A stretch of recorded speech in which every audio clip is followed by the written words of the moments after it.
Ladies and gentlemen, Hard to Kill, episode 100 and something. We're here with my buddy Dre, the doc, and Matt Cubbler. How we doing, brother? What's up, brother? How are you? Dre, nice to I'm see you, buddy. well. Thank you. You as You well. got So, Matt, if you could you give us just like a brief background on you for my viewers? I'm clearly older. So I'm 53, Gulf War vet, Army Intel. Um, did 30 years as a police officer, crossed all spectrums, 4.5 years as a federal air marshal right after 9/11. Did pretty much everything in law enforcement you can think of. SWAT for almost 10 years, was a team leader and firearms instructor, tactics instructor, all that. Retired this past June and live next door to my AIT, Oh, really? AIT duty station, Gulf War back duty station roommate. We Small built world. the houses next door to each other. So Oh, That's wow. sick. That's dope. Okay, so you've been up, down, all around. What area were you law enforcement in, if you don't mind me in asking? the Philly area. Yeah. Okay. Oh, wow. Gotcha. Gotcha. Yeah, I mean, Okay. I was in the city when I was in the air marshals. That's where our field office was. But then I Okay. worked in three suburban departments other than that too during my 30 years. So I I tried have to a keep it. I'm not a stick and stay guy typically. I get job ADD, so I do Gotcha. move around a lot, and I've been a nomad my whole life pretty Gotcha. much. So, and I have I a get bored easy. I have a good buddy that's a cop down in North Philly right now. And man, the stories that he tells me, it's just nuts. Oh, it's a shit Drugs have show. just completely taken over the area, and not only that, the politics within the station are just absolutely absurd. It's so impossible to even do your job right now. Yeah, my nephew's a cop in the city, and it's not a conducive environment to sanity, and it's not even about the job. I mean, doing police work's the same wherever you go. Yeah, You know, absolutely. shitheads are shitheads. It's just a matter of whether or not you're going to be hung out to dry for doing your job nightly, or you're going to have somebody backing you up because the Yep. job's pretty much anything people think it's black and white, but it's all gray.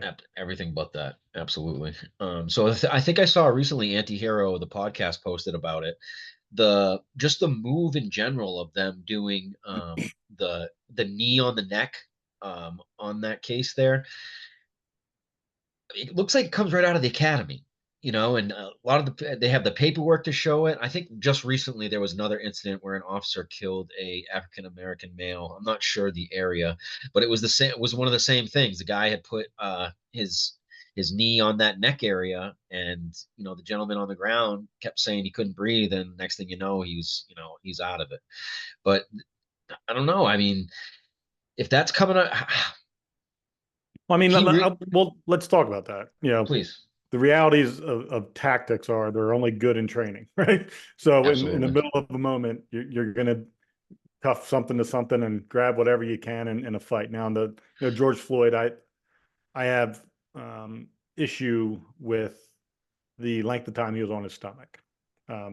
Just that there's so many better ways as a Monday morning quarterback that could have been handled. Of course. Somebody in a supervisory position should have said, "Hey, maybe put him on his fucking side." Was he going to die that day? He was going to die that day. He had a lethal amount of fentanyl in his system. So the realities are he was circling the drain regardless of whether he was on his stomach or not. The drug in his system was going to kill him. So I'm not of the belief that he was killed by the officer at all. And Nor am I. I just think optics wise, there was a lot of things that should have been done better Of course. on that job. Of course. But again, you weren't there. I wasn't there. Absolutely. There's a lot of stress, especially when you have people around. As people are circling around, video cameras. Especially in New York. Yeah, absolutely. I So can't yeah, even imagine nowadays with how the phones are being brought out in all these situations, because at that time people don't understand a lot of these situations can come down to life or death, and when you have to worry about people brushing in on your crime scene, phones out, I mean, your mind's all over the place. So yeah. I mean, and then today, I was blessed to come up. I was a rookie in '93, and I was trained by guys that were cops in their heydays were the '70s. So gotcha. I was issued a blackjack. I Really? was, so I mean, the tools we used when I got hired were much different than the tools, say, 8 or 9 years later that were approved. And Do I they was even taught, have batons anymore? Are the batons even?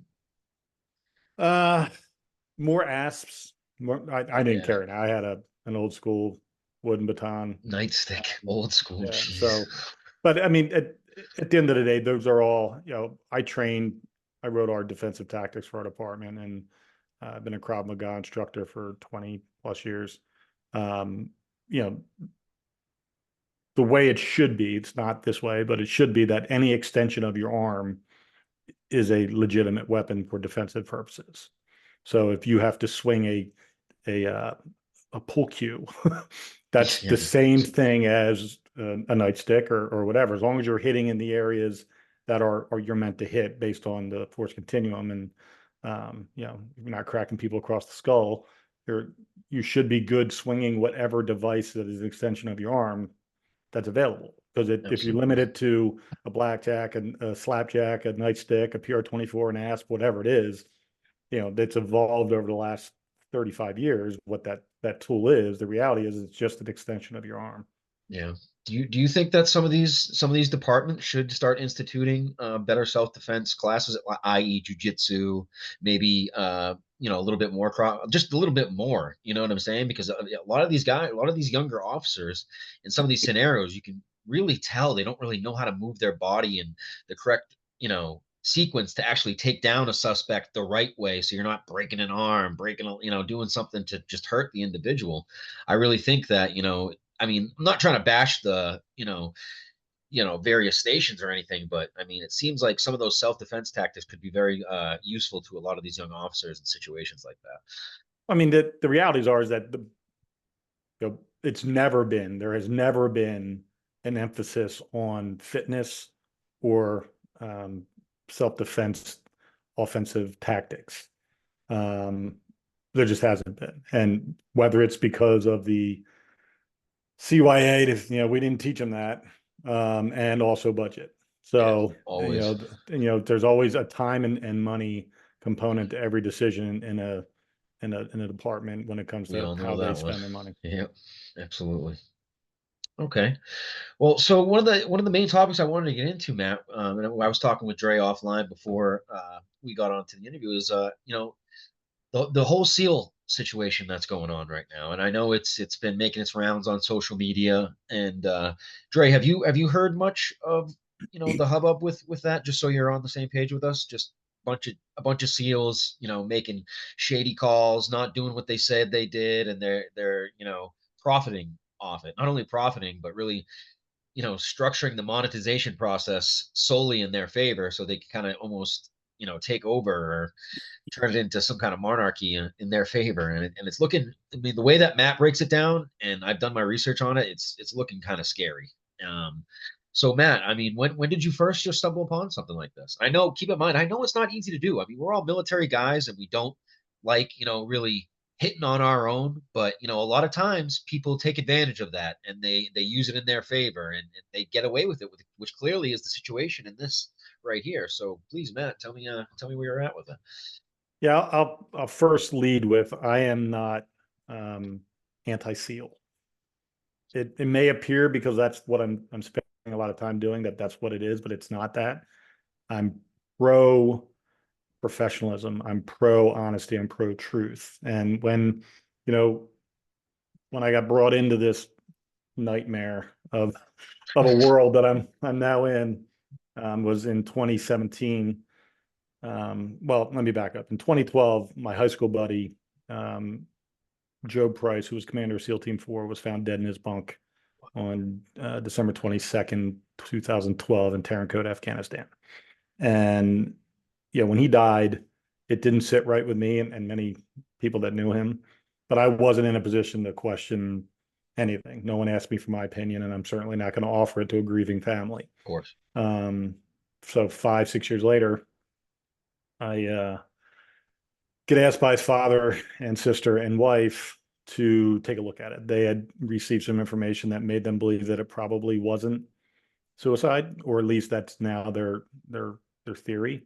and they wanted my eyes on it because I'd been a cop for so long and they trusted me. And so I did that, and I had access to everything that was available from the NCIS, CID reports to crime scene photos to statements, everything, autopsy, everything. So after I reviewed it, I had come to the conclusion that while I don't know who killed him, I know that he didn't kill himself. What'd And the autopsy look like? Well, it was tainted.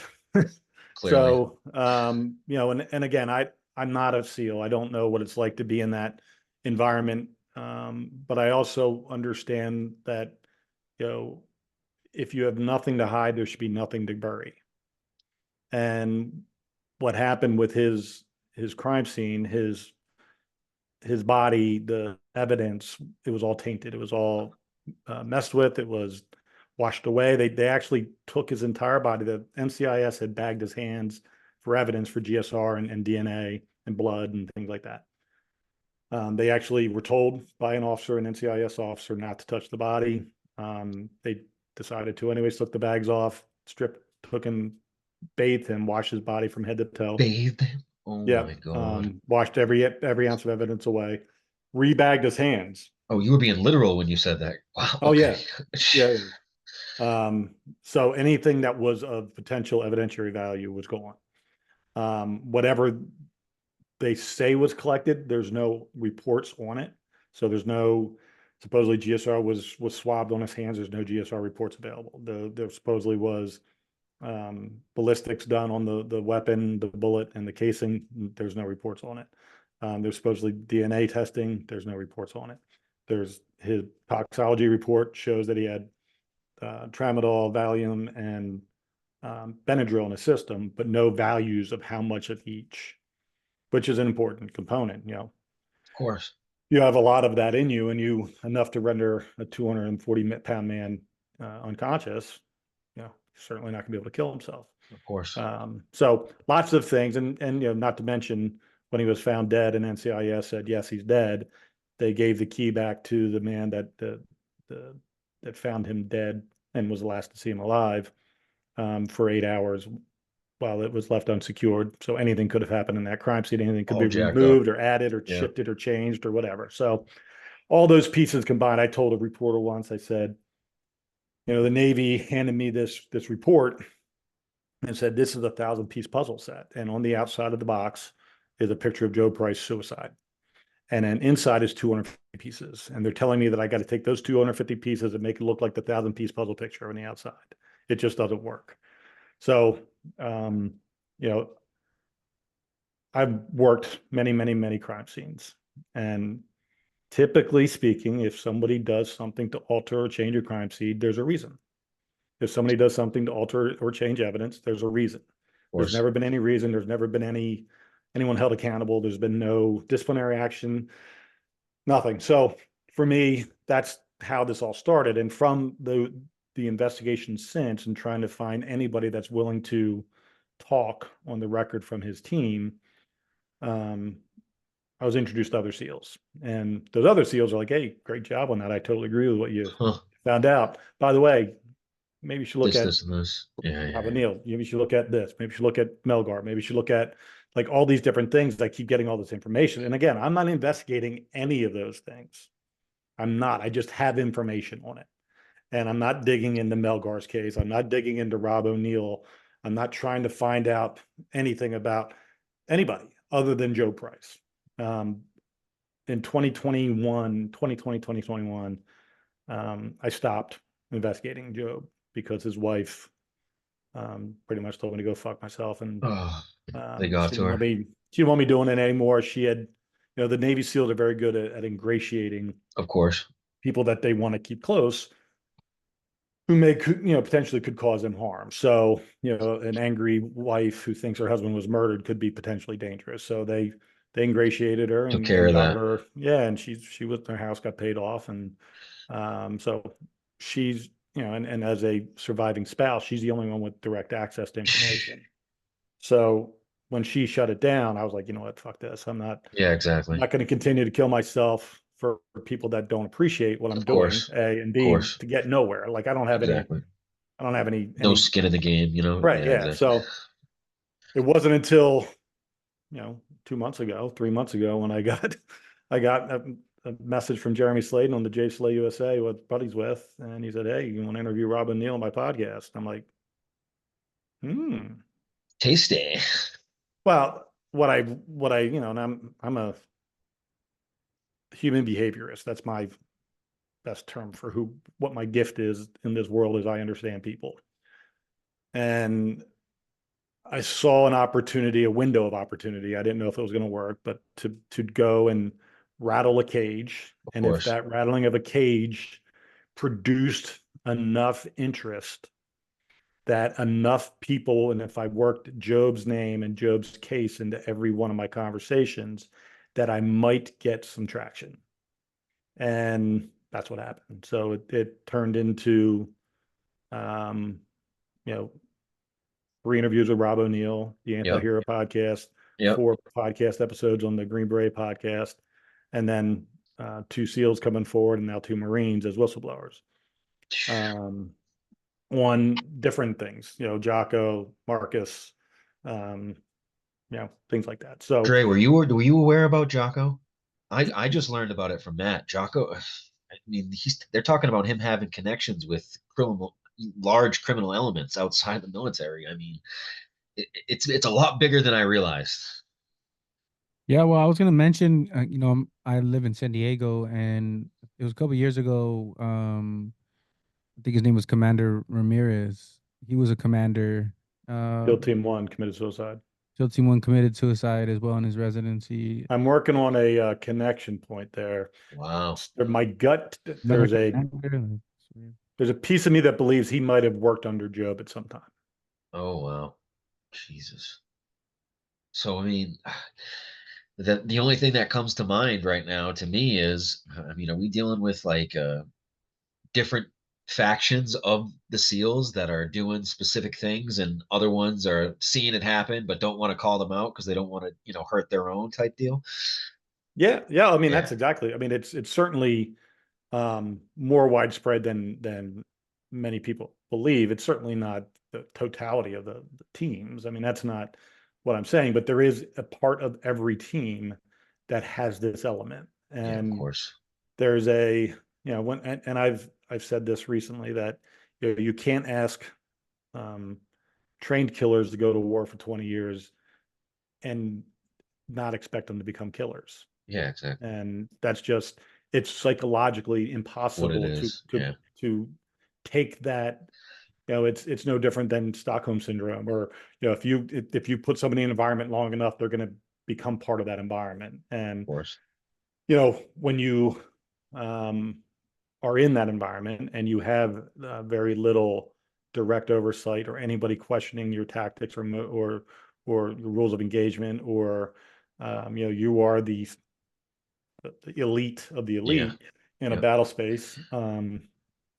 Obviously, there's going to be issues, but people, again, you said it, people don't want to be the ones to go of and rout course. out anybody. There's a brotherhood involved, even across branches. But I also know that when you give people who have become um,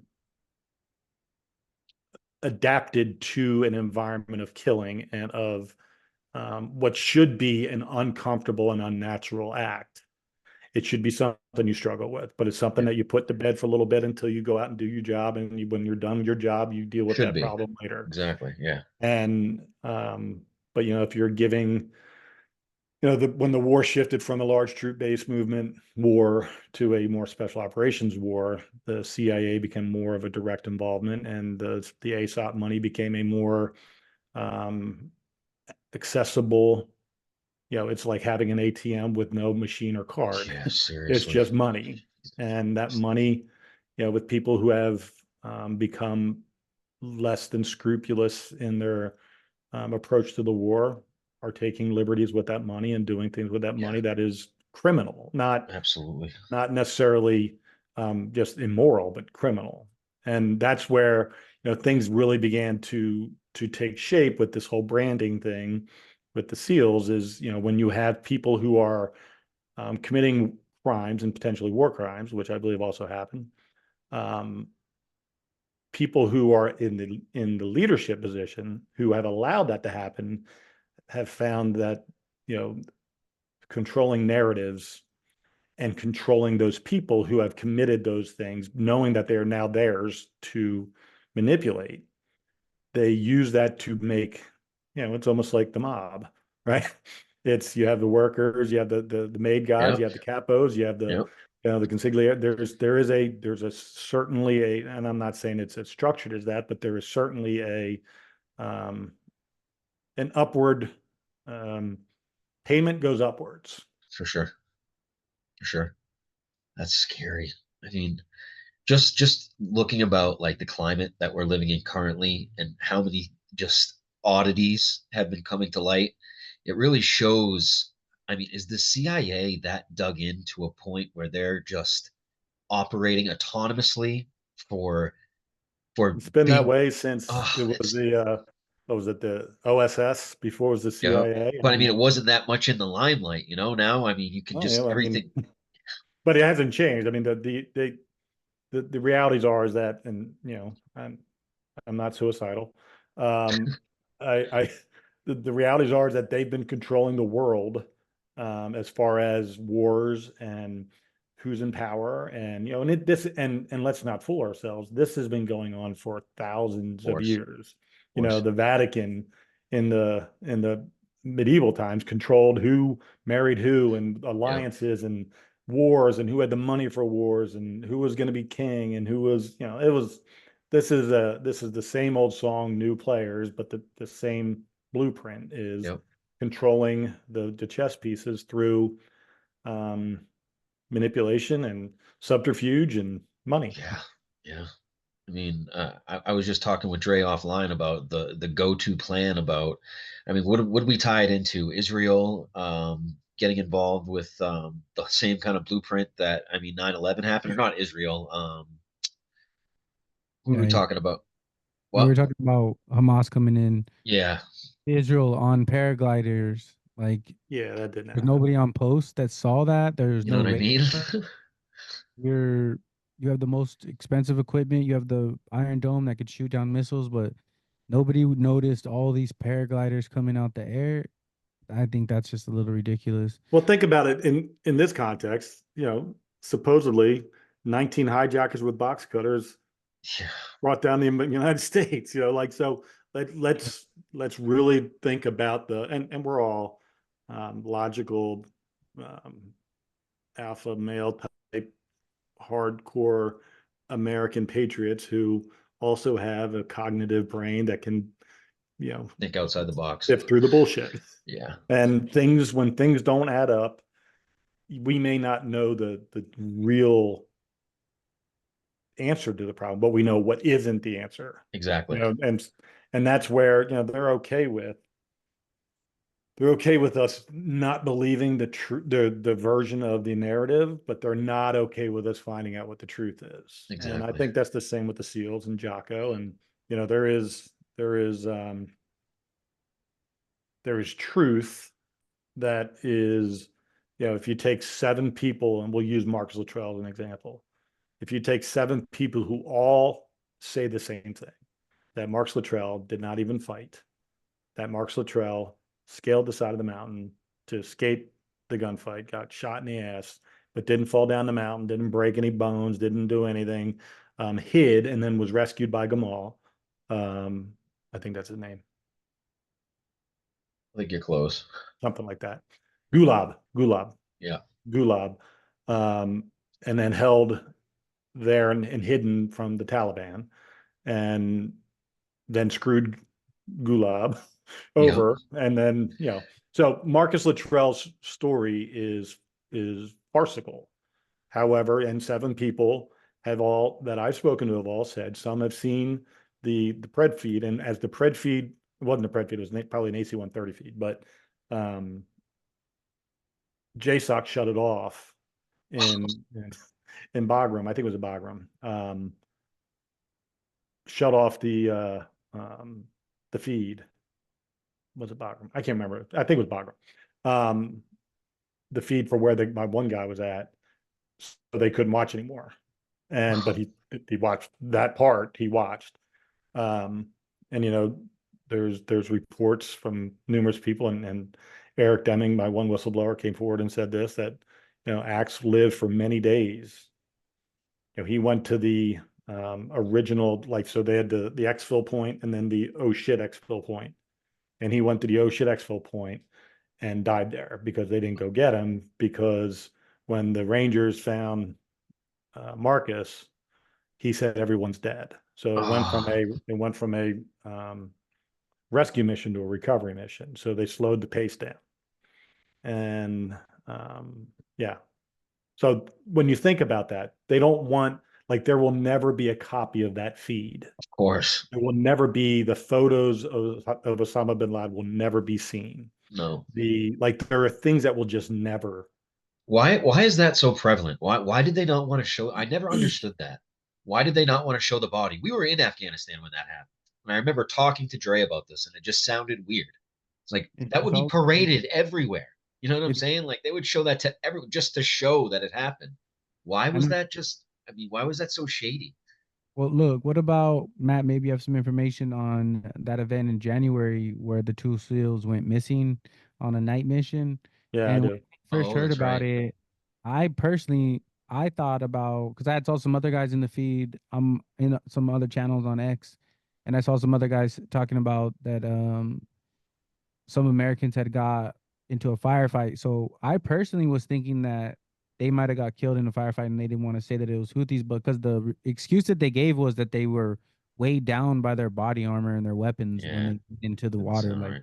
Yeah, well, that's actually that's true. what they do. I mean, So here's what's hell? happened. So here's the long short. Well, I'll deal with the answer in a second, but you have to remember that the SEALs, for the most part, have been deploying for 20 years, and there's typically a pace to when you have the team that's getting ready, um, the team that's there, the team that's leaving, and there's this rotation, and there's a proper ramp up time for the next team coming in to be trained up for whatever the mission deployment requirements are. And what they've been doing, and Mark Luttrell's group was a great example. Marcus had never been in a combat mission like that before. He was a SDV team. He was underwater stuff. Like, he wasn't trained for that. They didn't do a training for that. They were sent out to go do something that they were, quite frankly, not qualified to do. And that's happened more so than not, where training is taken a back seat, and guys who are, yes, they do a lot of training in buds, but they're pretty much just deploying, and they're not necessarily getting the certifications for the different iterations that they need to be training for. They're getting gun decked, and that's what that's called, when they just sign off and say they did it when they didn't do it. And that's what's happened with the two guys that died doing that VBSS, the boarding of the ship. They never did that training. They didn't do any buoyancy testing before they left with their equipment. But they said that all got gun decked and said they did. Matt Cole just wrote a great piece on that in Substack. If you want to read about it, he did a great piece on that. Matt Cole is the author of Code Over Country. They pulled up in one of their high-speed little boats. Yep. Tried to get on the ship and just fell off. Well, the one guy was on the ladder and fell off the ladder and sank immediately. Oh. And then the other guy dove in after him off the boat, and he floated for a little bit, but he went down too. And what if you're boarding a ship in this kind of mission, what are you wearing that's so heavy? Yeah, they must have had a shit ton I, of I gear. didn't Matt on that. I'll have to reread Matt's article to find out exactly what. Yeah, it But doesn't make sense, right? They had, I mean, everything is based on buoyancy, right? So the flotation component of their gear is supposed to be at a point where whatever it is they're wearing, whatever it is they're going to be carrying, it will support that. And they didn't do that. Everybody knows what their issued duty gear is going to be on a mission, and they're supposed to test that, and they didn't.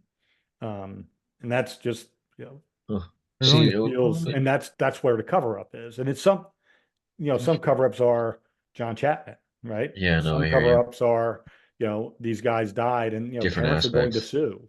because their sons were not properly prepared to do a mission that they should have been prepared for by every metrics. This is the norm. You do this type of pre-training, pre-deployment training so that you are prepared Yeah. for what you're going to do. But watch, there's two of them. So they pull up in the little ship, the little fast boat. One was just gonna get on, the other one was just gonna stay in the fast boat. No, Or they're all boarding. The one just fell off, so how do you board with the little boats going automatic? no, there's a boat driver. There's a guy he's Yeah, he not, stays with the boat. yeah, he's a boat driver. And everybody whoever was on, I don't know how many guys Guess were I on didn't that read boat, but on the details. It said one guy jumped after the other one, but yeah. I, that doesn't sit right with me. I feel like there was something more. Maybe they didn't want to cause a world problem. Where exactly Matt were they? Cole, It was in the Gulf of Aden, right, or something it like was in that. the Red Sea, yeah. Um, Two Navy so SEALs missing off the coast of Somalia were yeah, on a nighttime boarding mission. yeah. So Matt Cole, I know Matt, and there isn't anybody in the space of Navy SEAL corruption that is more dialed in than Matt Cole. And Matt Cole researched the shit out of that. So again, Was he I'm also a on Antihero? Matt was not. Matt was on Andy Stump's podcast a couple of years back. Who was that other older gentleman that was on Antihero? That's Eric Deming. He's my first whistleblower Gotcha. that I got to come out. Solid He was dude. great dude. We've become friends since. I didn't really know him at all prior, but dude's got his resume is impeccable. He doesn't have Really? there's no blemishes. He's not Career nothing SEAL? you're going to bring up on him. There Career SEAL? was more than 24 attacks by the Houthis on ships in that area. So, like, what ship are you boarding? You're not just boarding a regular ship. You're not bringing Navy SEALs to go board a regular ship. So you're probably boarding a ship that maybe the Houthis took over, or More than what likely, yeah. ship? If you Google it right now, you can probably find Matt I Cole feel like they Substack. murked them. I think they got murked, to be honest. I think, and then they just had to But cover why, it up. why would they do that though? Why would they just murk two SEAls? You know what I'm saying? No, because they're trying to board the ship. I mean, they're the Houthis, bro. They've been Oh, on. you think the Houthis murked them? Got you. Well, But I feel like that what would. ship were the SEALs boarding? I mean, there's little details. At least, maybe you guys sound like you have more details than me. But from what I read in the press releases, just in the mainstream, the details around why they were boarding the ship is unclear. So I'm asking myself, Well, what kind of ship go are to you driving? I mean, what kind of ship are you boarding in this situation? When if you look at the history in that area, there was more than 12 dozen attacks in the last few months by the Houthis boarding commercial vessels and taking them over. So what are you sending the SEALs in? Probably something for that. But if we announce that the Houthis just took out two of our Navy SEALs, come on, man. That's going to make everybody in the Middle East sign up. We can win this. They'll think, it's a bad publicity stunt to say that. So I feel like they were missing. It's like, So Oh yeah. do me a favor while we're, if you want, go to, I think he made it public. Go to Matthew Cole, COLE Substack. He has an article on that. And if you wanted, because I think some of those questions you have okay, about the vessel and why they were boarding the vessel was in that article. I just Who don't. is Matt Cole? He's the author of Code Over Country, The Crimes of SEAL Team 6. Oh, okay.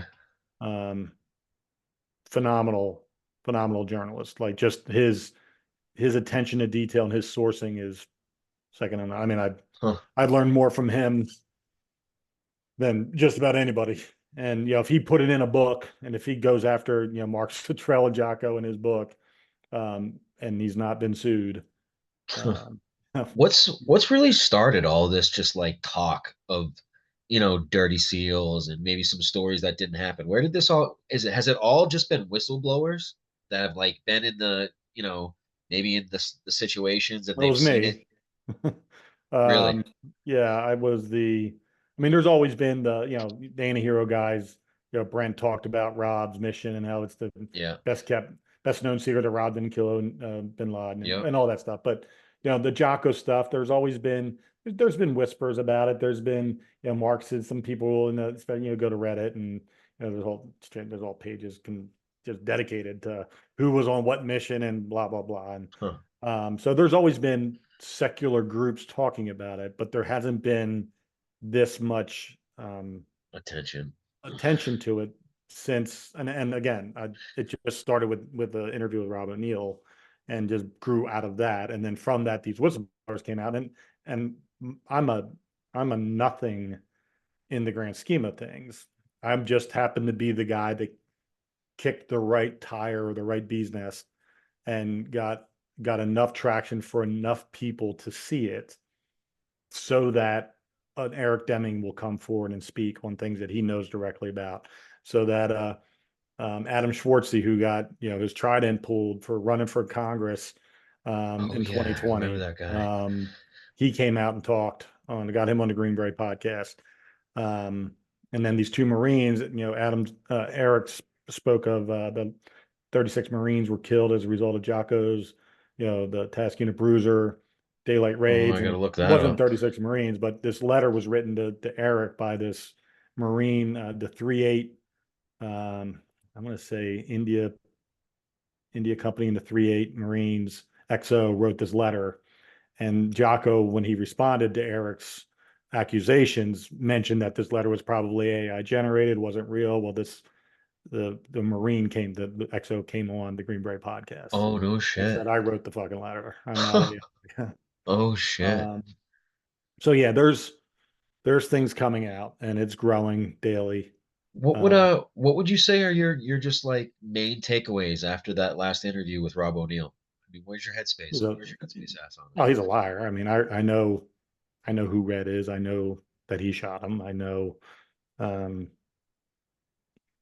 one thing that Rob never had happen to him was somebody challenge his narrative. He's always had the war hero, please Yeah, bestow yeah, upon yeah. me how you killed the most wanted man on the planet who killed 3,000 Americans. Please tell me your greatness. And it's always been a fanboy I interview know. on I've everybody. noticed. There's never I've been a noticed. single one that wasn't. And, I came prepared with information that no one else had that's ever interviewed him.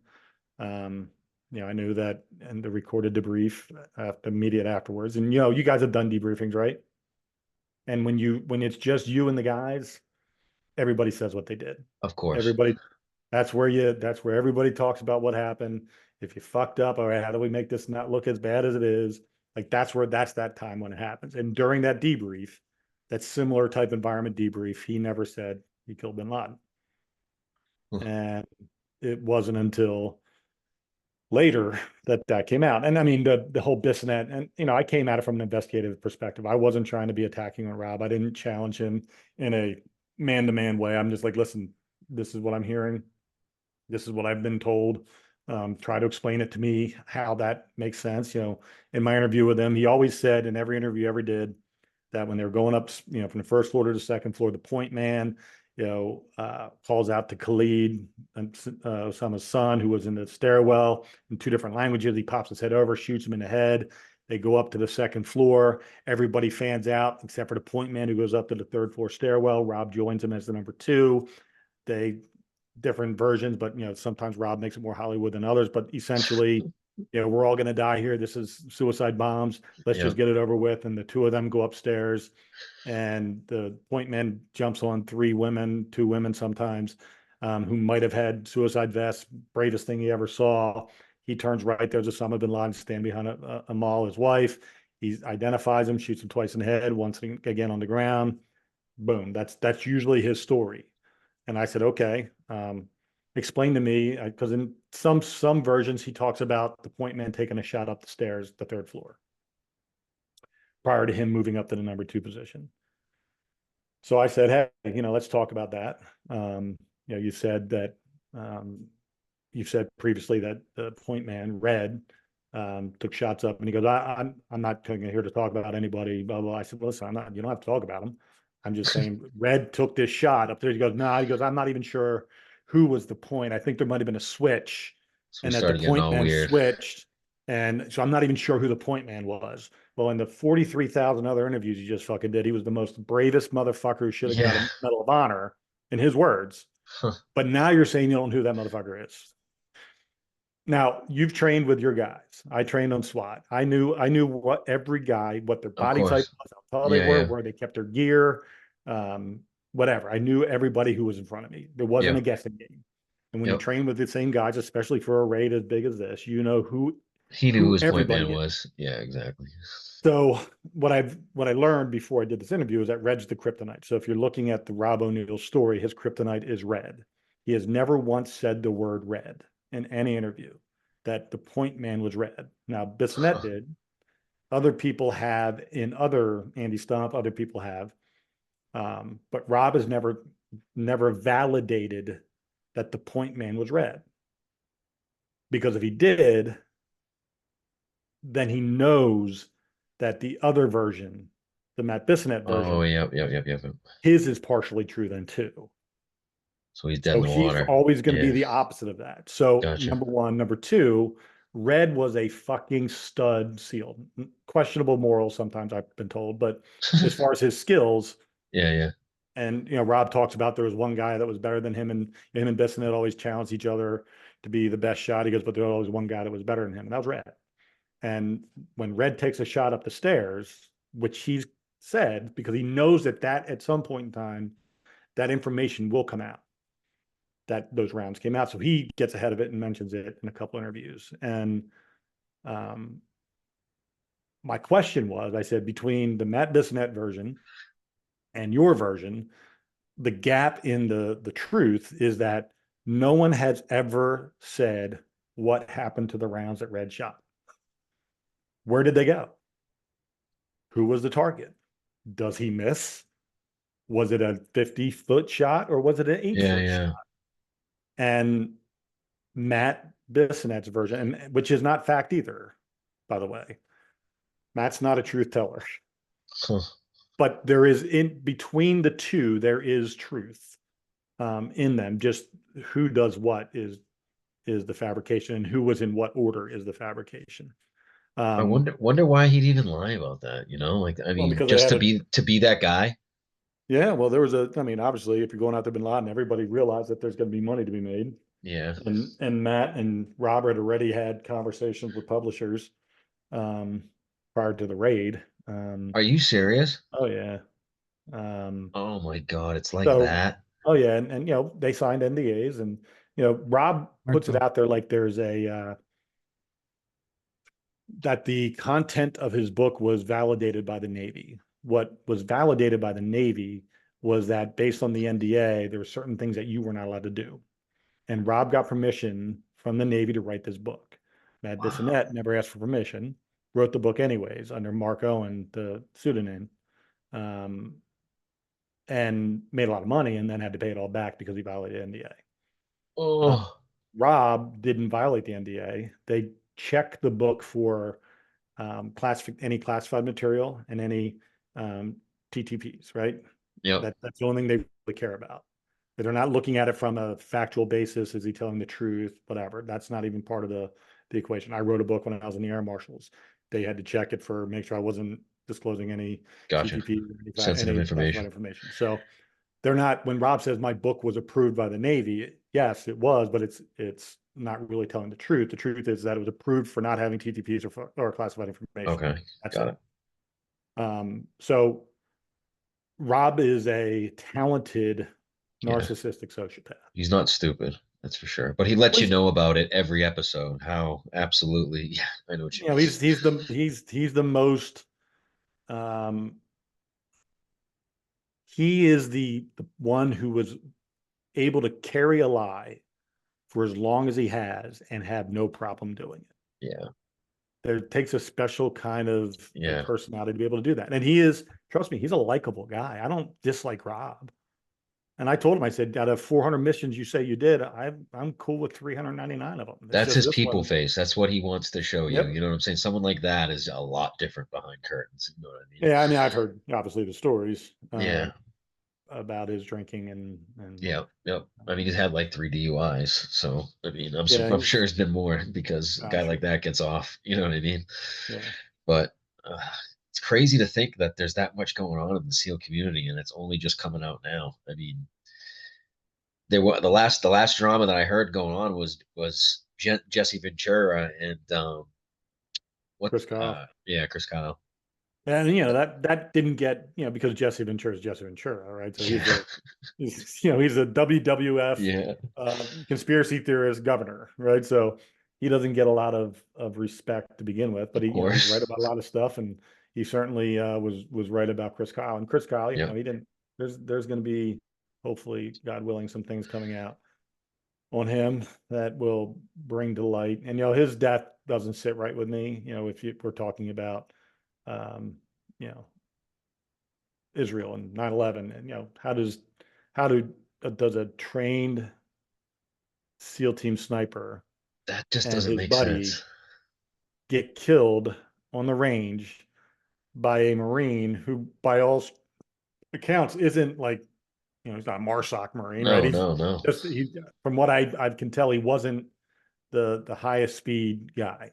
But somehow Chris Kyle and his buddy were killed with two different handguns at the same time. What? Yeah. I did not know that. Chris Kyle was killed with a 45 and his buddy was killed with a 9mm. One was shot 6 times, one was shot 7 times. And my question is, Wow. as a, if somebody can tell me how, and they both, from what I've been told, and read, they both were carrying 45s themselves. So Someone get how the do two drop. guys not Yeah, even unsnap exactly. when the first round? One of those SEALs would have killed, you know what I'm saying? But Some and he wasn't a SEAL. The other guy wasn't a SEAL, but he was, well, he was a Texan and friends with Chris Kyle. I'm sure yeah, they shot a exactly. lot. Oh, exactly. So the realities are is one of them would have at least had their gun out. Facts. And I don't know how two guns, unless he did some fucking Matrix shit, how he was able to shoot two different targets with two different hands with two different guns Yeah. effectively. The story I always thought was what happened was he brought someone on the range that had a PTSD incident and lunched out and shot That's, I him. mean, that's the, and I call this the Official. Lee Harvey Oswald, right? Oh yeah. Yeah, So exactly. I believe there was a grassy knoll. Gotcha. I just do. Gotcha. There's Gotcha. not another, unless somebody can show me in some sort of a computer demonstration how this happened. I can't, and there would be a way to do that if I knew, if you could get a laser and track the trajectory of each bullet and understand blood loss. So which rounds hit first and things of Oh, that okay. nature. You know what I'm saying? Like, was both headshots first and then the rest were just fun rounds, or was it shot in the leg and then shot in the hip and then shot in the chest and shot in the arm and shot in the head? Like, so there's ways to prove how something like that could happen, but no one's ever done it. And no one even talks about it. It is like the taboo conversation that nobody wants to talk about. But the facts are they were shot with two different caliber guns at I the did same not time. know that. I did not know that. So if you could, for my listeners, could we go over the Chapman incident just so Yeah. we can Yeah. talk about it a little bit? So when did you first stumble upon this? So I used to have a podcast, Two Dates and a Dash. Go ahead, ask why is it called Two Dates and a Dash? Oh, because so I was Tebow's bodyguard for 4 or 5 years. Really? And one of his poems he used in a lot of his speeches was The Dash. Okay. And which basically talks about what are you going to do with the time between the date you're born and the date you die. That's Okay. your dash. Gotcha. So my podcast was called Two Dates, the date you're born, the date you die, and a dash. Um, it was more of a conversational, you Okay. know, it wasn't necessarily a nitty gritty kind of podcast. It was featuring people just did some really cool shit, moms, business people, whatever. So um, I'd learned about John Chapman when I started investigating Job, and I saw that video that came out, that 8 minute long video, and it hurt me in my soul. And I was like, fuck. And I didn't know anybody within the case itself. And so I reached out to John's sister, Lori, and she's the co-author of Alone at Dawn, which is the New York Times bestseller book about the truth about what happened on Oh that wow. mission. Okay. And she came on my podcast, and we've been great friends ever since. Me, her husband, her son, we've grown very, very close. And I lost my brother in a car accident when I was 18, and she lost her brother, obviously. And so we share that, and there is a pain that Of course. someone who's lost a sibling can recognize in another person. Gotcha. And when I recognized the level of deceit and the names of the people involved in that mission, and how they were involved in so many of the other Oh, corrupt missions, the cover-ups, the crimes, that when you start to link the pieces together and then see the patterns in how the cover-ups or the narrative shift or the fabrication was done, you're like, oh fuck, this is where they figured it out. gotcha. This was the original sin. This is where everybody realized that there was a way to take the worst outcome and turn it into a Positive. sympathetic victim, warrior, hero, Oh, and not even mention John's name. He was wow. a second fiddle, if that. He wasn't even a second fiddle. He wasn't part of the narrative. And then when you look into, and for anybody that's watching, go watch that. Just Google John Chapman, Roberts Ridge. You'll see the drone footage. And the cool part about that is that drone footage had been around the whole time. They knew that existed, but there wasn't no one had done the work, or maybe the technology wasn't available to marry the radio signals to the frequencies to the person on the black dot Gotcha. in the drone. So wasn't 2015, 16 that came out where they married those two together, and you realize that it wasn't Britt Slabinski. It was the Oh, so team you with, couldn't ID them, you're saying. You couldn't, right. Yeah. gotcha, For gotcha, 15 years, it was just, yeah, that was me. I was that gotcha. black, and no one was going to say anything else about it, Yeah, exactly. Okay. So, John Chapman, probably the most badass, because just if you take the environment, first of all, they're like 11,000 foot altitude. They're on Yeah, no shit. the top of a mountain in waist deep snow, attacking a fortified bunker, multiple fortified bunkers, and they get shot out of the helicopter crash lands. Right. So like there's a whole, like, everything about the beginning of this sucks. And then, I mean, they got hit, crash landed, get another helicopter come in, fly back up to the same exact fucking point where they got hit before, um, crash land again, and they exit the helicopter. And John Chapman makes a beeline for the bunker and kills one or two Chechens and a donkey, I think, of all things. Britt Slabinski follows behind him, probably 15 yards behind him. Yeah, I remember that. And you watch the video, and that's what happened. And the belief initially was that John was rendered unconscious, which is why Britt Slabinski and the team checked him, quote Yeah. unquote, and said he was dead, and went off the side of the mountain because it was an untenable situation. When in reality, John was alive. But I've spoken to some people who have way more knowledge about things, and John was actually awake. Oh, He was fuck. laying, because he had thought his guys had moved to a different position. So he was laying still as if he was no longer a threat. Gotcha. So they could get to where they needed to be. So then he could get back into the fight. So that's Okay. what I've been told is what happened. And then he goes on and fights some more as the QRF's coming in on another helicopter, and Yeah. he saves 18 of the 23 by his actions. And he ends up legitimately getting 2 Medal of Honors. He's only given one, and dies up on that mountain. So Yeah. the thing that is the most egregious about it all is that SEAL Team 6, when the Air Force decided to review the history of battles that their guys had been in to see if there was anybody that was worthy of a Medal of Honor, John was the only one that qualified.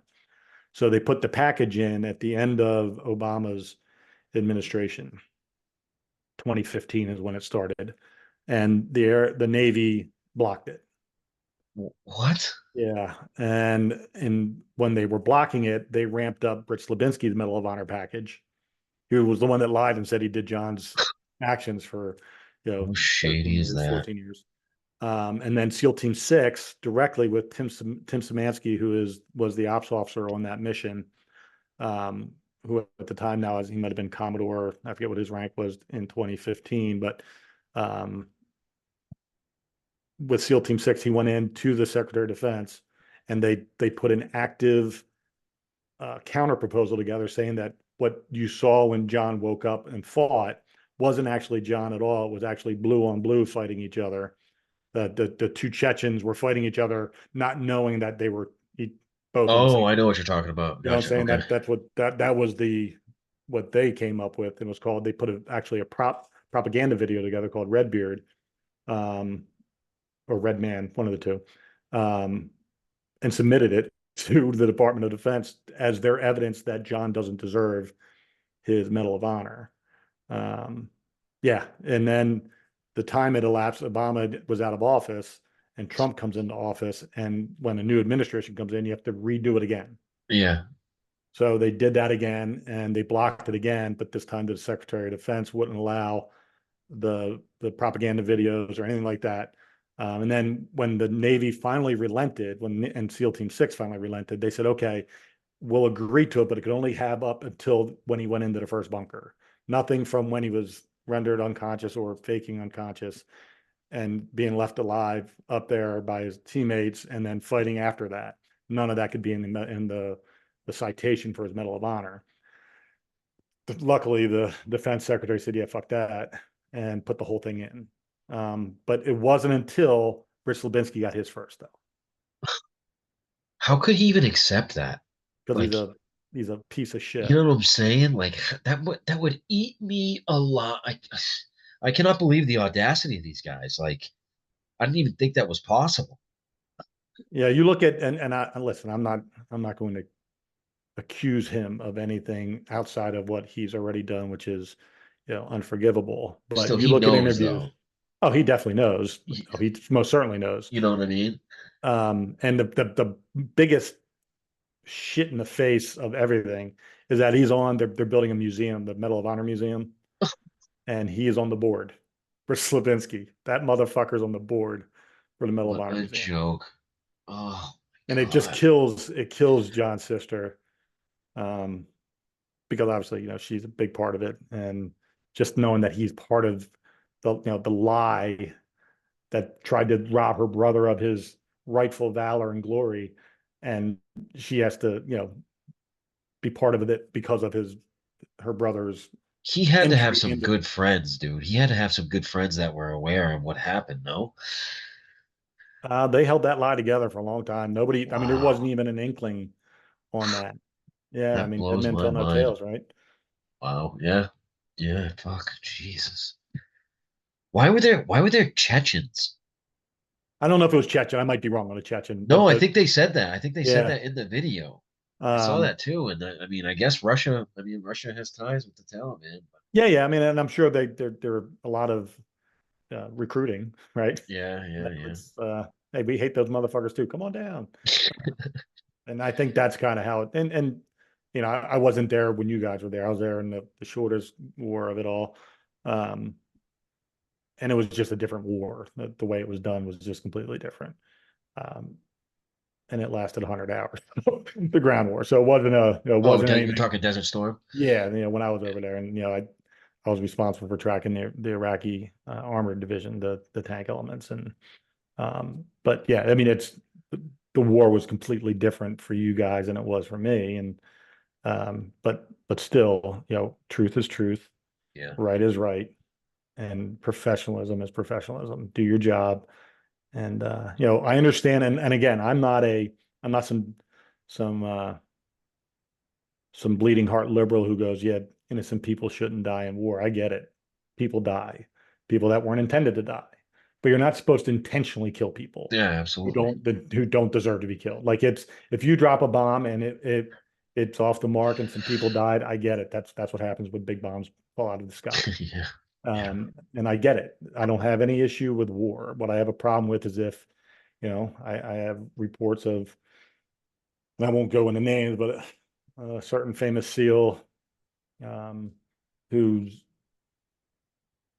was sitting on rooftops, and not Chris Kyle, shooting innocent people in the mornings because that was his getting practice time. Oh, wow. Um, That's fucked up. and when that is your mindset and your mentality, then you deserve to be in jail. You're no longer a soldier. You're no longer an asset, a warrior. Facts. You're a Facts. fucking criminal who Nothing has honorable in that. Nothing no. honorable at all. And No. so, I mean, it's shit like that, and that's multiple people have told me similar Gotcha. accounts. So, So what? So I mean, here, knowing all this, I mean, where's your head at? What's going on right now, currently? Like I mean, What do you even make of it? Is it Dude, I, I am I'm exhausted from what I'm doing. So when I try to unplug, and Russia, for a large part of my career, the Soviet Union was my target, is what I would spy on.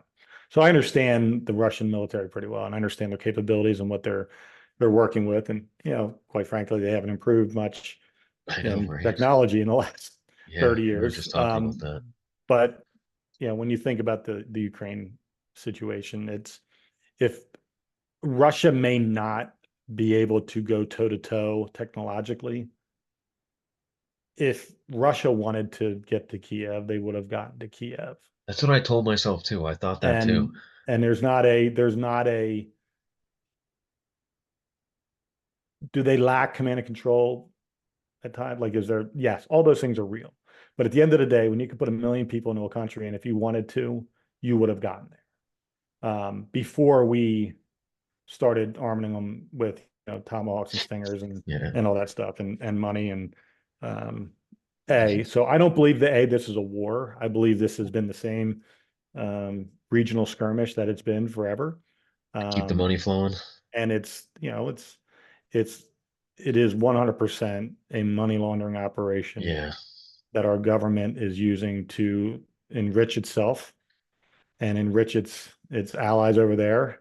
Yeah, I look at Ukraine, and there's a lot of truth to this. Some of it's conjecture and some of it's me just hoping it's true because I think it'd be cool as fuck. But Ukraine's the new Cayman Islands, yeah, right? People used to take their money to the Cayman Islands to hide it, right?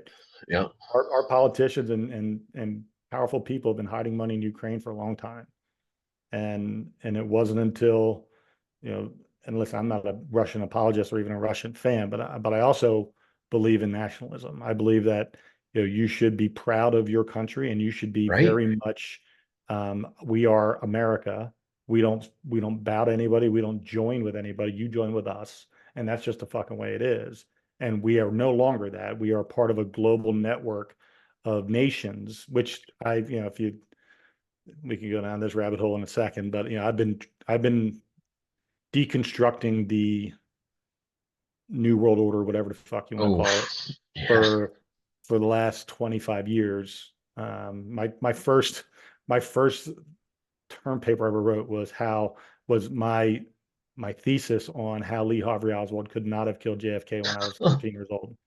Um, so I've been doing this for a very long time, Gotcha, gotcha. 40 years. So for Going me, against the grain. yeah, if you look at America, when America stopped being a republic, a true republic based on its creation, was 1865-ish, when That when are you talking Great Depression? I mean, that's before the oh Great yeah, well, Depression. before that, yeah. So when after the Civil War, when we were bankrupt and we borrowed all our money from J.P. Morgan, Yeah, and he uh, took over right then.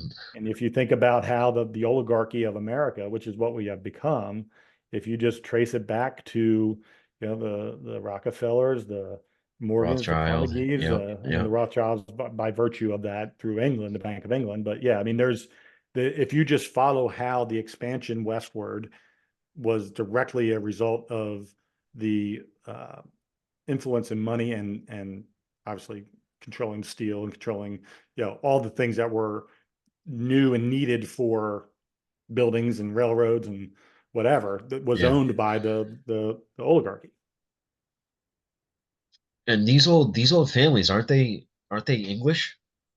There's, I mean, it all, if you, again, we can go down many rabbit holes, but you go back to the Medici's and the Orsini's and like all that. So I mean, there's the Rothschild. There are bloodlines of powerful people who have controlled the world. We talked about it. Who's going to be the king, who's the pope, who's Yeah, exactly. who's getting married to whom, and it's all strategic and based on need and power and money and I do I think everything that we read about that stuff is real and true? No, I have some, but nothing's out of off the table, right? Exactly. After Exactly. COVID, fucking That's what everything's I on the mean. table.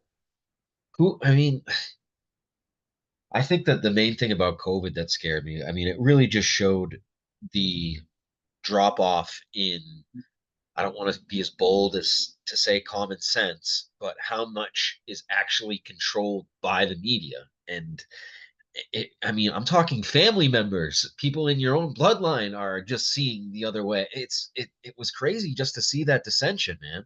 Well, I told people, I said, if America was a prison yard and COVID was the warden, we found out who was going to be holding whose pocket in the Yeah, fucking yard. seriously, That's what we seriously. found out. Who was willing to just God. be the bitch. Yeah, And that's really what it was. that's how COVID was. And I didn't wear masks. I didn't lock down. I didn't Did you I get it? get COVID. Yeah. I Yeah, mean, if I yeah. had something, whatever, Me but too. Yeah, I know. um I I don't know, still Dre, don't did have you get it? smell. Yeah, I did too. I never lost my smell. No, I lost my smell. Oh, I you can't did lose smell your anything. smell. I can walk into a dead body that's 5 days old and be like, what's going on? Um, but I also never got, I didn't get the jab, and Yeah, I didn't I either. kept getting just for shits and giggles to see, for natural immunity and having the argument with people because I like to argue. I up to 2 years after I stopped, 2 years after I got COVID, because I got COVID in January of 2020, so early on before it was even supposed to be here.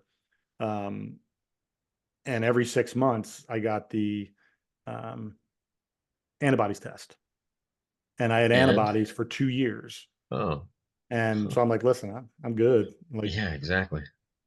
it's there is a man. I love going down rabbit holes, but I'm going to back off on this one because I could easily go. We could be here for 4 hours. It's the COVID was my tipping point. I was always a quiet conspiracy theorist. Like, I wasn't out in public. I didn't say a lot of stuff. I had private conversations with people that I knew I could trust to have those Yeah, yeah, yeah. conversations with. But once and my daughter was a All-American swimmer, and her NCAA tournament was canceled her senior year, second day of the NCAAs because of COVID. They COVID. shut down Okay. schools and college and sports, everything, like March Nuts. 12th or something like that. March 20th, I said, this is a bio weapon that is being used on America. Like, I realized pretty quickly that, when you can get that many countries within a matter of 2 months to all do the same thing, and then get all the people in those countries to do the same thing, Yeah, yeah, you're that's right. when you know you've got a blueprint for success. Absolutely. Absolutely. So And then I'm let's going to call a throw spade a this. spade. Was this China? I mean, is this Oh yeah, China? well, so Yeah. here's my theory. People Funded don't. by the U.S. Yeah, that's what I Well, mean. I mean, we made it. We sent it to them and then let them take the blame. Um, Fort true. Detrick, it was made. I mean, there's no doubt in my mind. I mean, Anthony Fauci should be. He's like Himmler. Um, so here's my theory on COVID, and I'll put this out there, and I don't give a fuck. So in October, like, and don't quote me on the day, say 19th through the 29th of Okay. 2019 was the World Military Games, and they were in Wuhan, China. Get the fuck out of here. I didn't know that. And if you look at the history of where the United States military placed in the World Military Games historically, we won more times than not, the whole thing. Okay. What place do you think we came in? Like 32nd or something like that, in the 30s, which means that they sent over not the best and the brightest, not the most athletic. Oh, I hear you. I'm tracking. Okay. And when you put, I don't know how many, we'll call it conservatively, 500 athletes, maybe 1,000, I don't know, from around the world at the same time when the outbreak happens, but yet nobody knows the outbreak happened yet because it wasn't until the 30th of October that patient zero or whatever was identified. And you send all these people around the world back to their homes, and for 2 months, allow them to interact with a bunch of people. And if that is a real virus and it was intended to spread, that's how you do it. You take patient zeros from every nation, 50 of them, 100 of them from Oh, each because every nation, nation and got send you. them from Okay. all parts of the country. If there's, say, US had 250 athletes, 200 athletes from all points in the All country. different parts of the country. Yeah. So true. Just, and how many planes did they go on? And you know what I'm saying? Like how many individuals, what is the chain of events that occurred to get infection to happen? That's how it happened. That's scary. Oh, okay. Well, I mean, then it's what? Just a test? Just to test this? I mean, Absolutely. yeah. Absolutely. There's first of all, nothing just happens. I'm I a know. firm I believer that there is agree. very I agree. little that is just random I agree. in Especially in the grand nowadays. scale of things. Yeah, you're right. Yeah, wars, poverty, uh, racism, uh, it's all It's all a designed and construct. Yeah, yeah, absolutely. and it takes some of it's long play, some of it's short play, but you know, there are mechanisms in place for all those things to have the air it needs to grow and become something. Do you think this whole UAP thing is a construct of the government? Do you think it's or is it Yes. or would you yeah, Well, first of all, I don't know shit. no, this is all No, just but people look hypothesizing. at me like I'm not. I'm like, listen, when somebody says, "Is the Earth flat?" I don't fucking know. Sure, I don't know if it's fucking round. I don't know if there's a firmament. I I don't agree. know if there's I'm Mars. not sold on it either. I don't none of it. I know none of it. And there isn't a single person that I trust anymore in that fucking I government. know, And if they seriously. tell me that we can't go to the moon, but we sent a tinfoil and cardboard something Rover to thing. the Yeah, moon, exactly. and who was taking all the pictures and who was shooting Yeah, the video, and like seriously. because it was, and then you find out Stanley Kubrick's doing it in the studio, like Yeah. so when like all this stuff, and I'm just like, listen, I'm not saying I know the answer. I'm just telling you that nothing is off the table. Yeah, exactly. Is there a hole in the center of the universe and everything's coming from inside? You know, Tucker on his interview the other day I with know. Joe Rogan I saying, know. you know, in the Some water. wild shit. I'm like, Wild yeah, shit. fuck yeah, Tucker, say it, brother, preach. Like, yeah, let it all out. Let everybody's fucking minds explode. Let's go. Let's Yeah, get so fucking crazy. Tucker's blatantly saying that that they're another uh what form of life that Yeah, comes from out of the ocean, and he's doubling down on this. Like, that's insane. I mean, I shit. love it.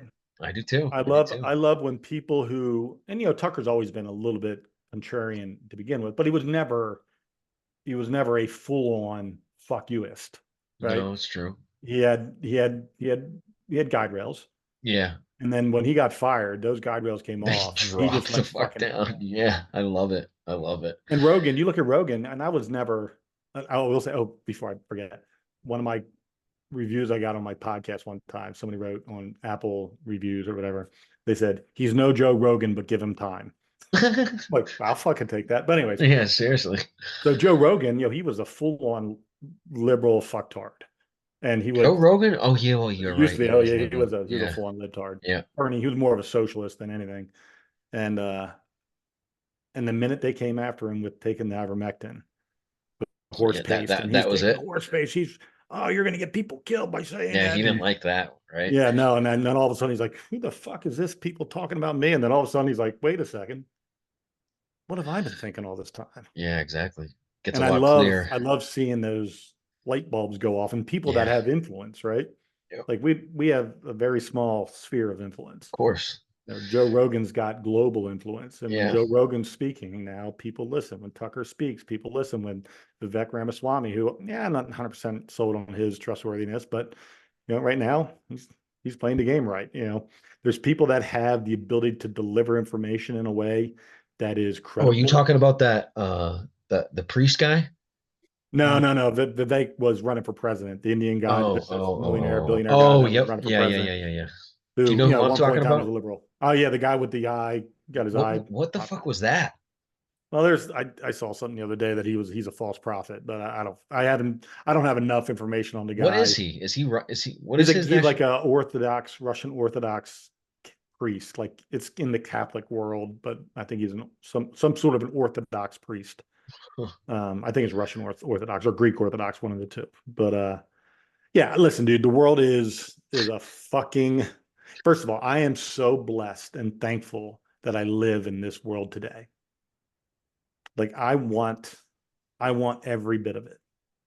I want as fucked up, as chaotic, as unsure, as amazing. I want all of the feels, right? I want to experience all of it because, imagine what it was like to live in 1776. Imagine Oh what it was yeah. like to live in a Civil War or World War I and World War II or through the Great Depression or through the Spanish flu or whatever major event in the world. There's a lot of people that died and didn't do dick, didn't see dick, That's nothing. true. That's true. I want to live and I want to be like, obviously I want to live through it so I can talk about it later, but like I want to have those, like me and my best friend who live next door to each other. Like we have a rule, like we want at nighttime, if we're sitting around a campfire and a shadowy figure walks up, we got about a second and a half to decide whether or not they're going to be in a hole or sitting next to us. Like, but I want to be sitting around that campfire talking about, do you remember fucking 2024? I hear you. I Like hear that you. was amazing. I'm really, I think the most significant thing that's coming up is this election. I mean, I don't I'm think there's not, going to be one. I, you think it's not even gonna get there? I think that's their play. I wouldn't doubt it. Well, fuck it. I'm just going to throw them all out here. So I have theories. Me and my best friend have a bet on it, but and he's a historian, and I'm a conspiracy theorist. Okay. So we come at it from two different directions. He's a closet conspiracy theorist, but he won't admit it. But um, I believe that, and I said this from the beginning, but I've been way off on my timetable. I didn't think Joe Biden would be allowed to make it for 4 years, but I think they saw his level of the level of destruction that was allowed to be had while he was at the helm. They didn't have to bring forth whatever their next plan was. Oh, like they could put it all on him, you're saying? Well, no, I just think they saw that he was doing really, really good at being a fucking buffoon, and Oh, that there wasn't any reason to change up the script because gotcha, it was gotcha, working. gotcha, gotcha, gotcha. But I always thought Michelle Obama was the play. Was the play.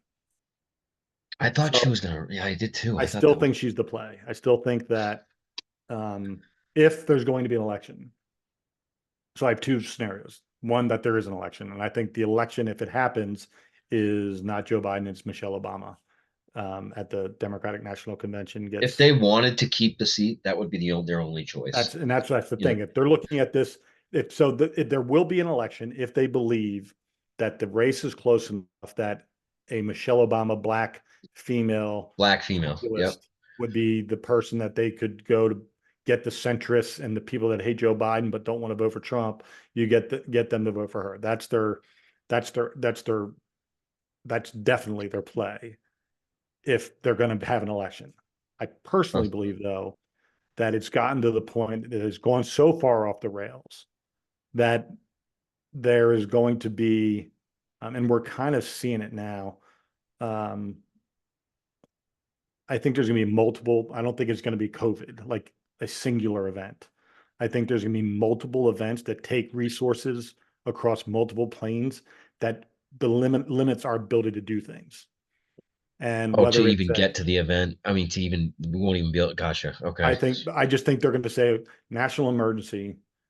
The president has the ability to do that, and it gives them like I saw a post on Fox or Breitbart or one of them where it said his powers are like 130 times Yeah. more Yeah. than Yeah. Yeah. what was going on with COVID. I think And it's in a time of emergency or a national emergency, something like that. Everything gets put on the back burner, and he's allowed to just like forego certain things. govern Yeah. as a dictator, Yep. um, as a despot, right? So I think if I am them, right? If I'm that side, Yeah. Of and I always like to put myself in the other course. person's That's the viewpoint because only way you I can want to. theorize possibility what's going to happen. Yeah. They've done a very good job of creating. I mean, you look at the BLM riots in 2020. You look at and nobody gets arrested and everything. The whole city's burned to Yeah. the ground, and then now you Exactly. have these retards on campuses Oh my God. protesting, and it's basically the same people, different outfit, right? It's the same paid agitators getting a bunch of feckless, retarded kids who have no life and no understanding of the complexities of the world that they live in to do chant things that they don't even know or believe in, and then they idolize or they become enfranchised by being part of something that has been their lifelong dream because they've been bullied and exiled their whole lives. Now they belong to something, and they get brought into this. Let's cut up plastic trash cans and turn them into shields and rush the police and get arrested because that's what cool people that do that are standing up for something. That's what they did in the '60s. That's what that's the preach. So I think they're going to take. This is the thimbleful of water we're seeing right now, and pretty soon it's gonna be a fire hose. And I think we're going to be in war, boots on the ground in Ukraine, and I think we're going to be boots on the ground in Israel. And I think they're going to do multiple fronts and then have the issues at home. So it's not just sending guys off to war and everybody's focused on God bless America, Lee Greenwood, God bless the USA, like everything's going on, right? So that's one piece of a puzzle, because they couldn't stop an election simply because we went to war, but they could stop an election when everything in our society is dropping off the face of the Failing. earth. Yeah, And exactly. I think Yeah. that's kind of what they're leading up to, something similar to that. And What's then a terrifying scenario? and if that happens, that's when good old Southern boys are like, you know what, I'm fucking Yeah. tired of this nonsense. There goes a civil revolution to some degree. Yeah, I mean, it's going to be more of a, and listen, I don't believe for one second that that's not what they want. Like, I don't think they have any use for us. Like, we I are don't know. just, I think you're right. you know, if you buy into the eugenics people, you know, if you believe Bill Gates, you know, his father was the head of Planned Parenthood for a while. Like, there's all this eugenics components to things, and you know, if you believe that, and I don't necessarily do or don't believe it, but I'm willing to listen to it because it's certainly has Wait, what is value. what is the belief point? That they want to drop the population to 500 Yeah, million people, and yeah. you do that. You know, it's again, it's a long play. It's a, you know, I believe um, with all my being, this is a true belief, not based on science, not based on anything, just based on, if somebody wants you to do something bad enough, and they will make you be ostracized and lose everything, including your job and your livelihood and your family. And I'm talking about the jabby jab. Oh, If they would force that with so much money and effort behind it for something that clearly did not work, right? Which I knew it wasn't going to work because it just made no sense to me. Logically, it just yeah, it didn't make definitely sense didn't to me. work. Yeah. And when you think about the amount of money and time and effort and people that got into that you better go get it or you're a bad fucking human being and you're going to kill Yeah. people. Yeah. And people committed suicide from that because they just had guilt, or people that got it and then regretted it and committed suicide because they did A something lot they of didn't want fucking to do. And then people. Yeah. they were afraid that they just poisoned themselves or whatever. I don't doubt for one second that that vaccine is going to have its value to the people that wanted us to take it is in birth rates declining, because there's going to be Really? sterility. I believe there's going to be a You lot of think it was sterility sterility? You think it kind of or stillborns or, you know, yeah, miscarriages, no, they whatever. said that a lot less people were having kids recently. You know, And like that's not to mention the, you know, the myocarditis and all that other stuff that's coming from. And I'm a vaccine injury survivor. Like, I was injured from the experimental anthrax vaccine. really. So I have all kinds of fucked up shit going on with me. Oh, Have been for years, and they won't ever say that what they gave us in the Gulf War, which was the experimental version that had yet to be approved, it was under EUA, that that caused all these problems. So they oh, just blame it on, you know, burn pits or whatever. The yeah, yeah, the yeah. you know, the fact that, you know, Scud missiles were coming in and all of our alarms were going off for chemical exposure, and they're saying no, false alarm, false alarm. You know, really? So Oh, there's that's no doubt in my terrifying. mind that Scuds had, you know, Some kind of warheads in them radiation. Yeah. or something. Yeah. So I mean, the realities are is I am, you know, fool me once, shame on me, right? So I won't ever take another vaccine. I haven't taken a shot in I my body wouldn't since I got out of either. the Yeah. military. I haven't Don't had a blame you. tetanus. I've never had a flu shot. Like, Yeah, don't blame you. so that's, there is, I believe there's nefarious evil shit going on. And I'm a faith guy. I'm a devout Christian. And I believe we are in a warfare, spiritual warfare right now. And again, I'm excited to be part of this world, but I'm also okay if it all fucking stops tomorrow and it's the rapture and Jesus shows up. I'm like, thank you, Lord. I'm cool with you too. Let's go there. Yeah, Right. So seriously. I'm fine with either. I have a craving to just figure out what's who's at the wheel to some degree. I don't know. I feel like we're just constantly fed disinformation that brings you down some random rabbit hole, and then from there you end up in Ukraine figuring out Hitler was a Jew, and then all of a sudden this, and this just brings you all over the place. But I don't know. It gives me purpose, I guess. You It's know?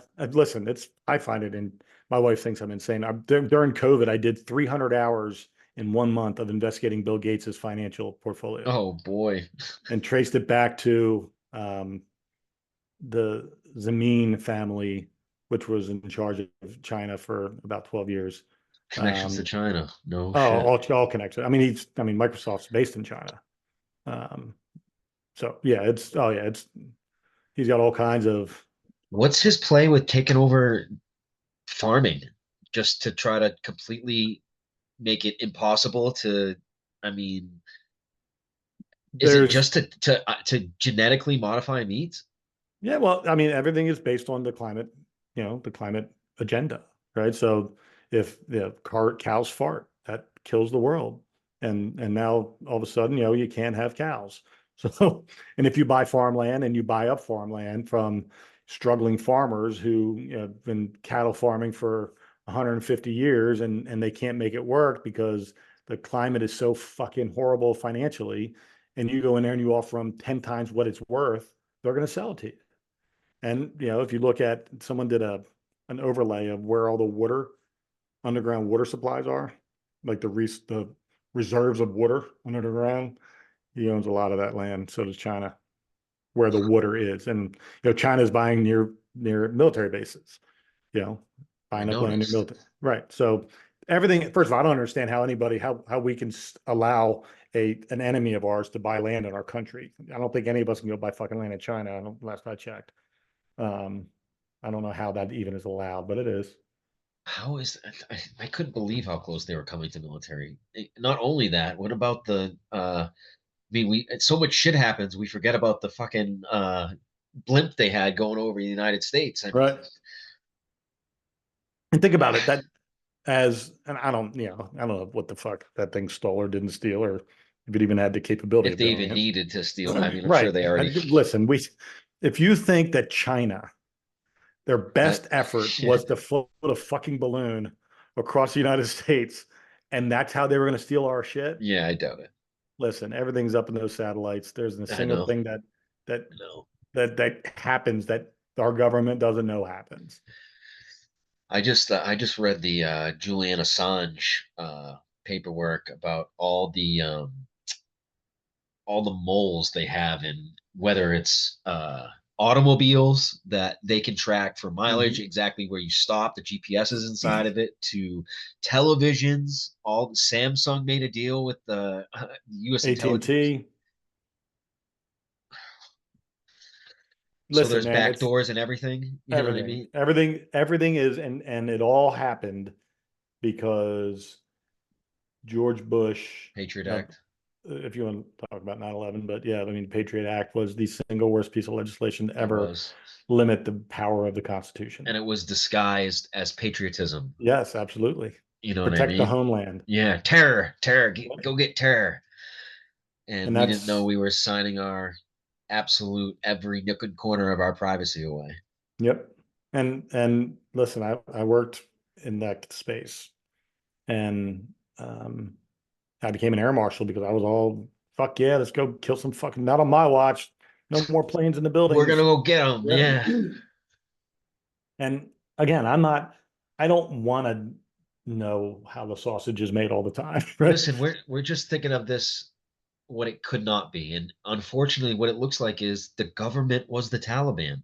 They Hmm. put them in power. They are the ones on the strings. So, and they made it so they were just the most hateful thing of a corn-fed white boy. You know what I'm saying? Yeah, Just the yeah, most evil thing possible. A tan guy with a with a robe on. You know, that was yep, who we thought was the detriment of America. That's how it was formed, and it's crazy how hook, line, and sinker it united everybody because it was a common enemy.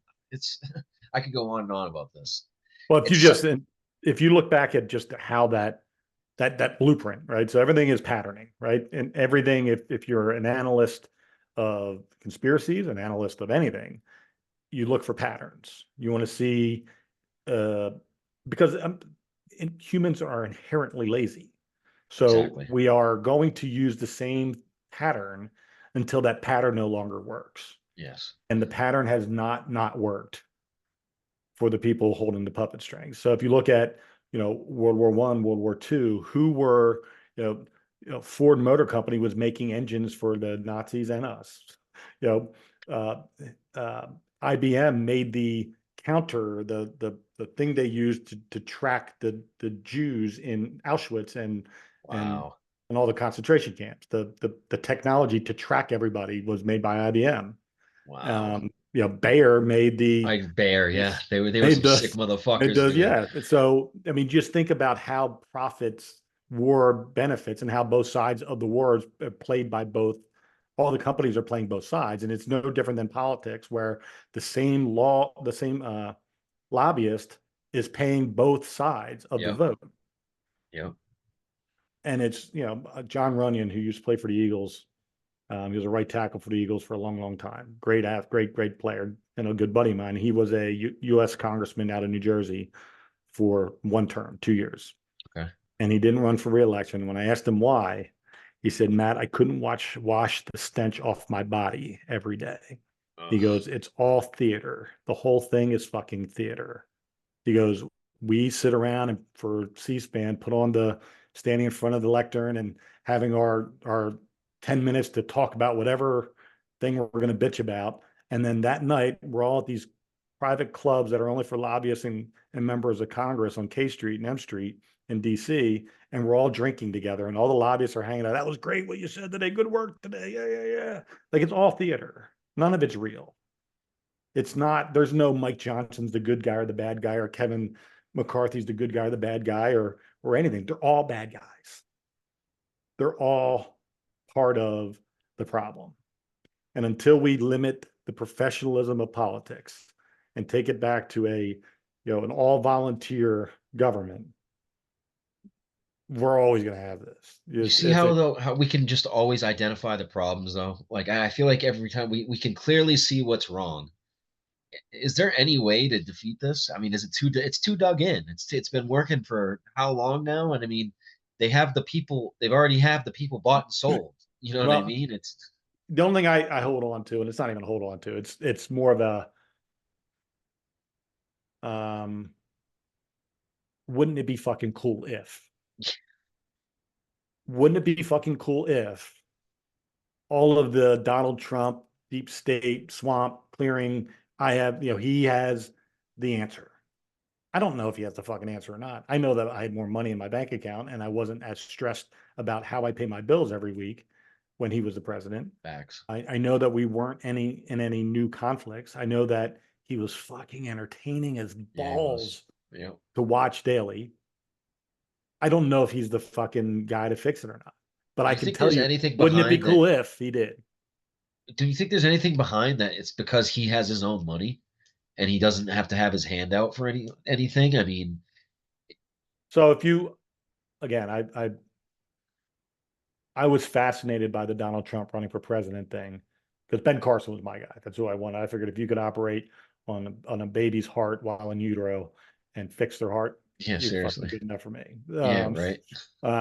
And I wasn't a fan of Donald Trump. Still not a fan of Donald Trump, the persons per Of se. And course. I think he annoys me at times, Of and I'm course. not sure he's not just simply a narcissist who loves to Can't win tell and if he's to genuine or lose. not. And I Yeah. don't, and at the end of the day, fuck, I don't care.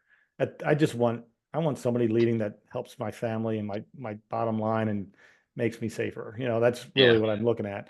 But so when he was running, I started to do research on him just because I'm like, if he becomes president, how the fuck is this going to look? Right? What's this guy's, Internationally. just period? Just like, is it going to be like an episode of The Apprentice? Like, Oh, what is the yeah, yeah, world yeah. going to be like? Are we just going to be watching like a reality TV show for 4 years? Like, what's it going to be? So Seriously. what I realized is that, and in comparison to many, many, many, almost all politicians that I've ever done any deep dive into their politics, he has never wavered from what he believes since like 79 when I saw his first interview when he was in his early 30s, sitting on the top floor of the Trump Tower building in New York City, being interviewed, and they said, "Would you ever run for president?" And he's like, "No, but if I did, it would have to be when I needed the most and I feel I could actually do something." And these are the things that I would focus on. And it's been the same shit that he's talked about from when he was running for office through his presidency, now running for his second term, he's been talking about the same shit since 1979. And very few people are like Ron Paul was one of those guys that you may not agree with him, but at least he was always consistent in what he believed in. And there's not many of those guys. And Donald Trump was consistent. He may have been a Democrat at times when he was saying those things, but the things that he's saying are what resonate with us, working class Americans who just want our border. If you don't have a border, you don't have a country. You know, Absolutely. I don't want crime in my backyard. I want to have food on my table and enough money and a fair wage. And I don't want to be 1000%. fucking raped at the end of the year when the government steals my money. Pretty simple. And that's what Donald Trump has been about. And for that, he has my support because he's the one that's actually stayed true to what he believes. You look at Joe Biden in any given decade, he's been for and against the same thing. He's a fucking disaster, man. He's absolute space shot. I cannot believe that he's gotten to the position that he's in right now. And it just showed that's what worries me, man. If someone like that can be elected in, I mean, was he elected in really? I mean, we can, you know what I'm saying? Like if they can control who's on the ballot, if he's even allowed to be, he's not going to be your president. If Donald Trump does not win an election, it's not because Joe Biden beat him. It's because Michelle Obama. Not at all. That's, not at all. There's no doubt in my mind Barack Obama's been running this country. Yeah. And I think this has been the play all along. I think there is, Hillary was supposed to have won in 2016. That fucked up the plan. They went and accelerated their destruction of the republic. Yeah. And this is the final stages of it. And we're either going to be Venezuela or we're going to be America. So yeah, seriously. Kind of the end game. And not to be bleak, and again, I fucking love this shit. Let's go. Let's get after it. I'm good with whatever it is. And in the meantime, I got seals that want to kill me. So. Not a dull life by any means. Not dull.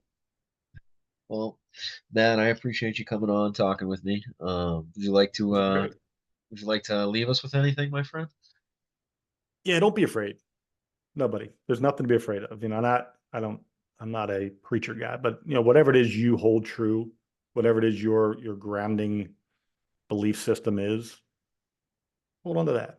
And there's nothing that is worth worrying to the point where you're paralyzed, where you can't function. Be aware, be alert, understand your surroundings. Don't leave yourself, blindsided. Take care of some things, but don't. I'm not a prepper. I'll figure that shit out when it's time. But I think we are blessed, and this is a perspective thing. We're blessed to be in a time where we can say we saw the changing or the recovery of America. Yeah. I think that's what America needs, a recovery. Yeah. And absolutely. we need to have a way of being proud again. I'm still love this country with all my heart. I hate our government. I agree with you. And I think it's time for us to have a belief in them again, the government, but there has to be a definitive shift in how that government operates. Yes.